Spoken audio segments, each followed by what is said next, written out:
Muy buenos días, gracias por la asistencia. Vamos a hablar sobre un tema que creo que está en el debate aquí en Argentina, el asunto de la dolarización. Y claro, porque ustedes tuvieron la convertibilidad, entonces hay mucha gente que asocia convertibilidad con dolarización y son fenómenos diferentes. Partiendo del hecho de que la dolarización implica el reemplazo total de la unidad monetaria, ¿no?, nacional por el dólar norteamericano, que como todos sabemos es una divisa, no es una moneda cualquiera, es una divisa, es decir, una moneda que mantiene su valor en el tiempo. A pesar de los malos manejos que hace la Fed, la alta productividad laboral norteamericana hace que esa economía todavía mantenga ritmos de crecimiento. Entonces, en ese sentido vamos a exponer lo que avance, obviamente en 15 minutos. Y bueno, empecemos.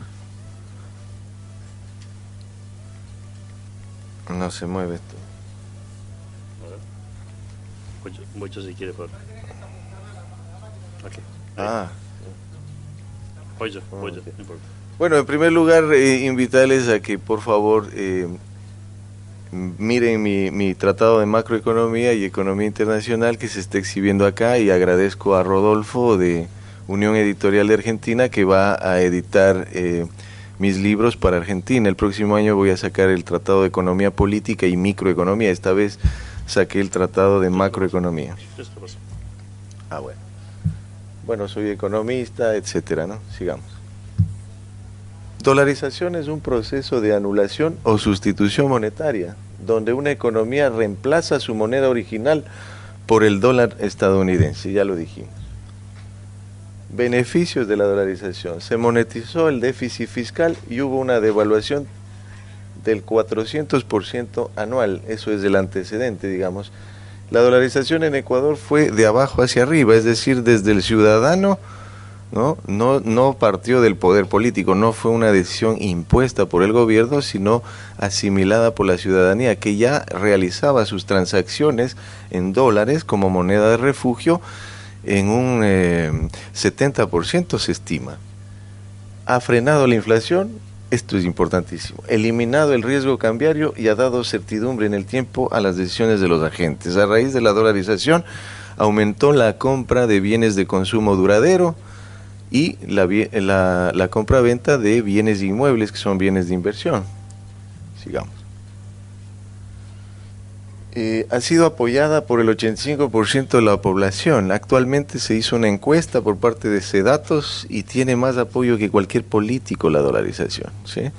Si a la dolarización la votara la gente, le va ganando hasta Correa, ¿no? Hasta Correa le gana. Fue decretada oficialmente el 9 de enero del 2000. El gobierno pudo haber dolarizado cuando la cotización era de 10.000 sucres por dólar. Aquí me detengo. En lugar de haber hecho el corralito bancario en marzo de 1999, cuando la cotización era de 10.000 sucres por dólar, el gobierno pudo haber decretado la dolarización. No lo hizo, esperó un año, prácticamente en enero del 2000, exactamente enero del 2000, ya son 18 años, y dolarizó a 25.000 sucres por dólar. En el transcurso se fue perdiendo tiempo, diría yo, básicamente. Sigamos. El dólar nos ha estabilizado. La introducción de una nueva moneda suele acompañar estabilizaciones exitosas, excepto en Venezuela, agregaría yo, ¿sí? Porque ahora le ha quitado el presidente Maduro, le ha quitado algunos ceros a la moneda, y con eso cree que va a detener la hiperinflación que azota ese país. Todo por culpa del socialismo, ¿no? Hay que decirlo clarito. El socialismo llevado al extremo causa todos esos problemas. Hoy por hoy las cifras hablan de inflaciones inferiores a un dígito en el Ecuador en los años posteriores al 2003. Es decir, del 2000 al 2002 hubo una etapa transicional en Ecuador. Todavía manteníamos inflaciones galopantes, altas, 30-40%, pero a partir del 2003 se estabilizaron en torno a cifras menores al 10%. Hoy por hoy la inflación en Ecuador es del 2% anual. El aumento de la oferta monetaria hoy es un proceso mucho más sencillo, solo hay que imprimir billetes, lo dice el gran Juan Carlos Kachanowski. Sigamos. Inflación. La década de los 90 comenzó con fluctuaciones que van desde el 49% de porcentaje anual a principios del periodo hasta llegar al 94% anual a fines del 99. Se barajaron dos opciones. La primera, la adopción de otra moneda, es decir, el dólar, y la segunda, la convertibilidad a lo argentina. Hubo deterioro en las condiciones de vida, éxodo masivo y grave peligro de hiperinflación. Los gobiernos de antes no eran liberales. Esto también aplica para el caso argentino, porque muchas de las veces acusan al liberalismo de ya haber gobernado y nunca han funcionado, etcétera. Yo diría que los gobiernos más bien de hoy en día son socialdemócratas y mercantilistas, es decir, ese capitalismo malo, ¿no? El liberalismo clásico implica un manejo disciplinado de la política fiscal, hubo feriado bancario, altísima devaluación, alzas gigantescas de la tasa de interés y una inflación galopante. La gente demandaba dólares como refugio, se congelaron las cuentas bancarias y vino el default. El factor decisivo fue la pérdida de confianza de la gente en su moneda local. La gente no demandaba sucres ni como medio de intercambio, mucho menos como depósito de valor. Correa ha escrito mucho en contra de la dolarización, dice que fue un error técnico. Yo creo que el error técnico es él y su sempiterno fracasado socialismo. Sigamos. La política cambiaria ha sido eliminada, no así la política monetaria, porque existe aún el porcentaje de encaje bancario y la emisión de moneda fraccionaria. Centavos ecuatorianos, 80 millones de dólares, es decir, el 0,27% de la oferta monetaria. O sea, nosotros en Ecuador emitimos monedas fraccionarias de 5 centavos, 10 centavos, etcétera. Eso nos da 80 millones, que implica el 0,27%, prácticamente nada de la oferta monetaria. Si llegáramos a salir de la dolarización, el gobierno enfrentaría el masivo rechazo en la población. Ya les dije del 85%, ¿no? Cifra real. La inflación para los austríacos. Para los austríacos, el problema central de la inflación es que distorsiona los precios relativos, es decir, produce cambios en los precios distintos de los que hubiese fijado el mercado libre. Al suceder esto, los precios dejan de transmitir información precisa y se produce una mala asignación de los recursos. Otra vez, Juan Carlos Kachanowski. Ventajas. Eliminación del riesgo cambiario, el dólar es una divisa de prestigio, hay estabilidad monetaria, inflación controlada. Aquí cito a Friedman, la inflación es siempre y en todas partes un fenómeno monetario en el sentido de que es y solo puede ser producida por un aumento más rápido de la cantidad de dinero que de la producción. Friedman.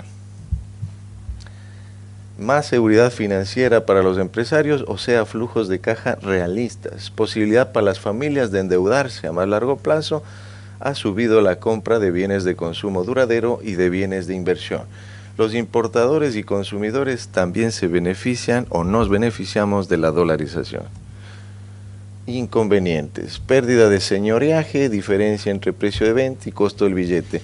Ecuador ya no puede impulsar políticas inflacionarias. Es la Reserva Federal de Estados Unidos la que gana el señoreaje. Se estima una pérdida para el gobierno ecuatoriano de 897 millones de dólares.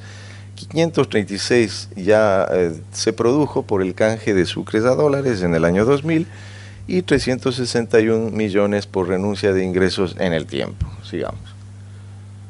Riesgo de mayores desequilibrios comerciales en virtud de la poca competitividad de nuestras empresas, nuestros productos en los mercados internacionales, lo que encarecería las exportaciones y abarataría las importaciones. Muchos intelectuales identificados con la izquierda y el socialismo señalan que la pérdida de un instrumento tal como la devaluación perjudica a los productores y exportadores. La fatal ignorancia del socialismo, como diría Axel Kaiser, la fatal ignorancia, y Hayek, la fatal arrogancia. Sigamos. Inconvenientes. La política monetaria ha sido limitada, no ha sido eliminada. Existe la obligación de ser más productivos. Sigamos.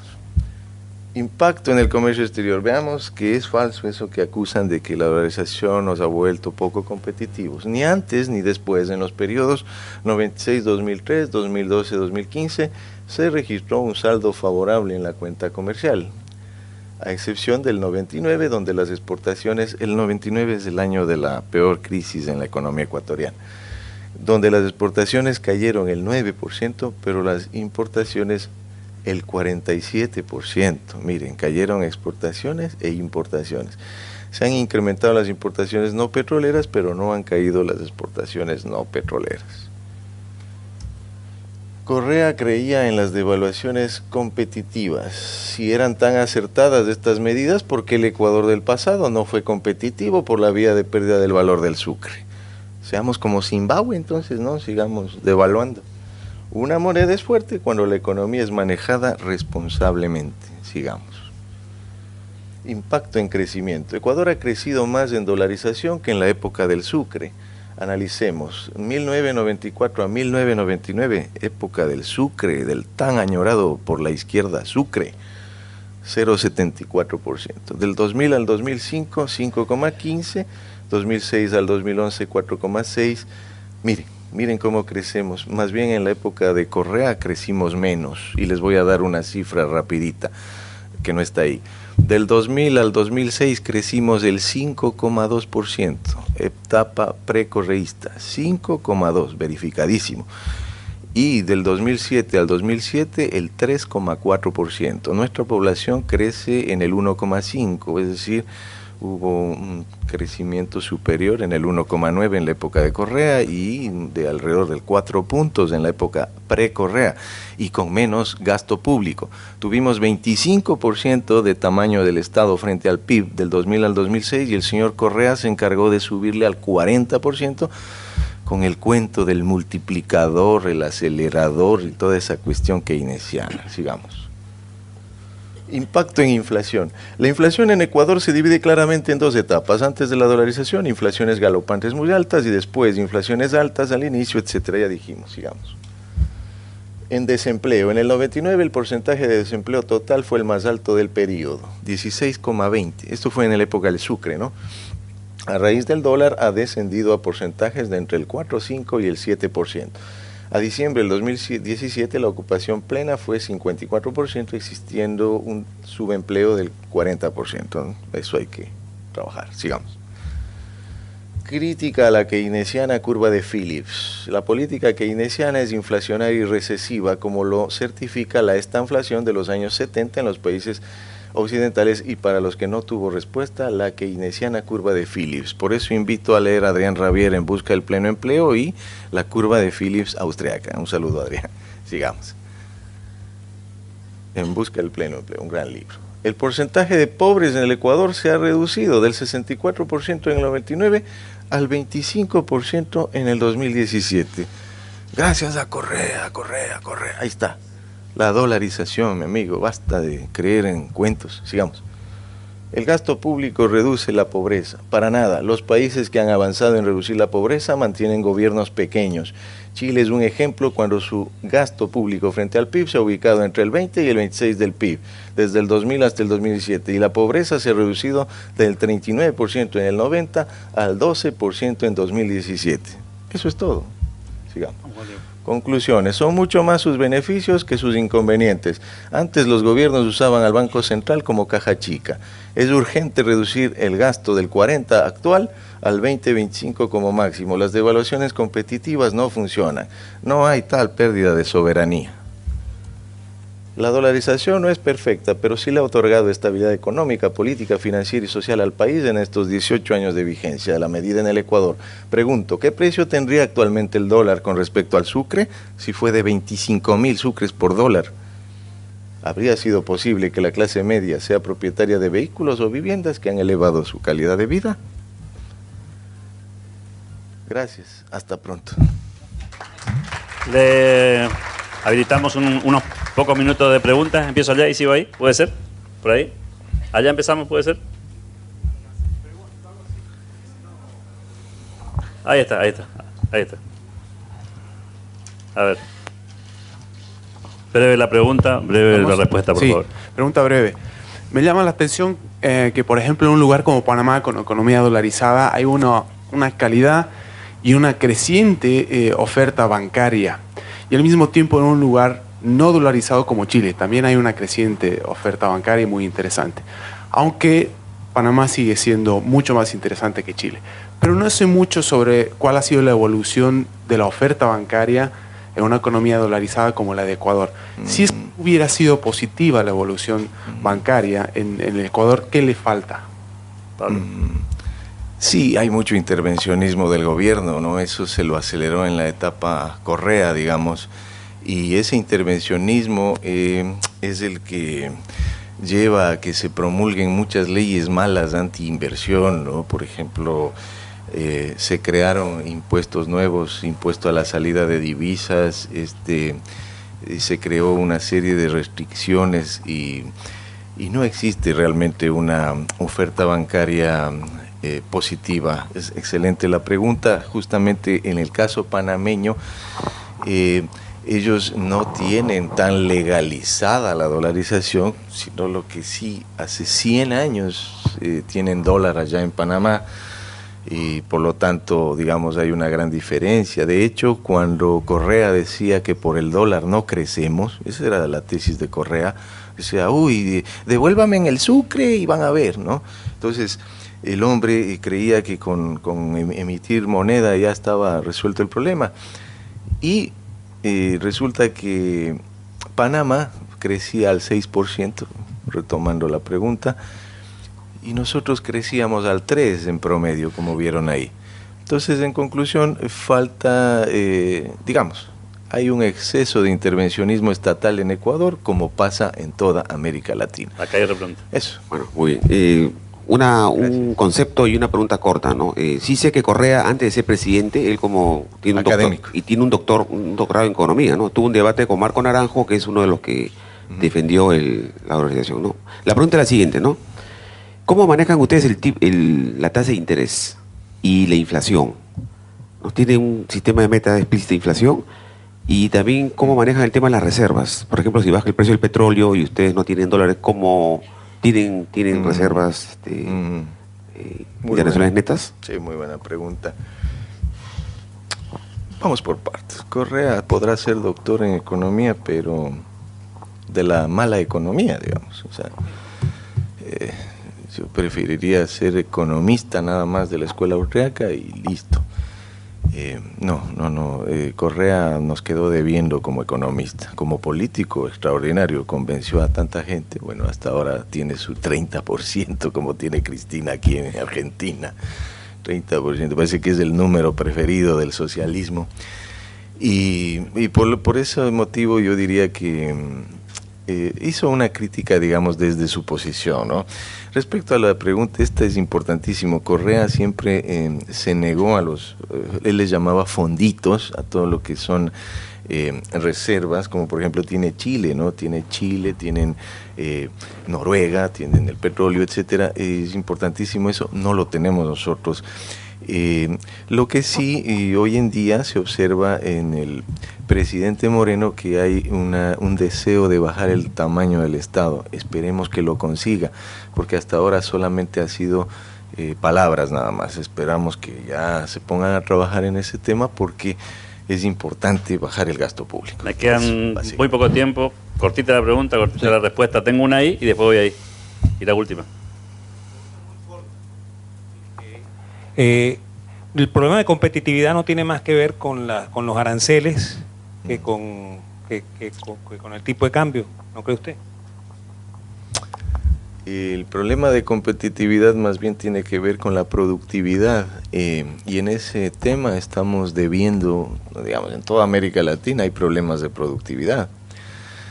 El tema de aranceles, por ese lado, es excelente esto porque me permite topar el asunto, y eso también se incrementó en la época Correa, demasiado arancel, salvaguardias, etcétera, y eso incluso ha ido en contra de normas de la Organización Mundial de Comercio, y por lo tanto yo no creo que los aranceles contribuyan a la competitividad, sino por el contrario.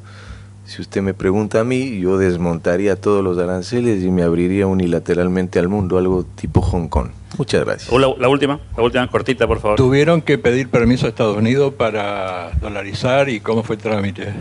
Sí, muy buena pregunta. Justamente en ese entonces gobernaba Yamil Mawad, que era un gobierno de la famosa economía social de mercado de Ludwig Erhard. Y sí, hicieron el trámite de solicitar autorización a Estados Unidos, y Estados Unidos ganó el señoreaje, como lo vimos, ¿no es cierto? En cuestión dinero ganaron alrededor de $500 millones, lo vimos ahí en una de las diapositivas. Entonces, desde ese punto de vista hubo una negociación entre Ecuador y Estados Unidos y nos permitió, y luego El Salvador tomó el ejemplo de Ecuador. Muchas gracias. Gracias, Pablo. Invitamos ahora, estos son los placeres que da la vida, ¿no? Tengo la oportunidad de presentar a un gran amigo, Santos Mercado Reyes de México, que nuevamente nos acompaña aquí en la ciudad de Rosario, otra vez en un Congreso de Economía Austríaca. Así que le vamos a dar la bienvenida a Santos. Tenemos un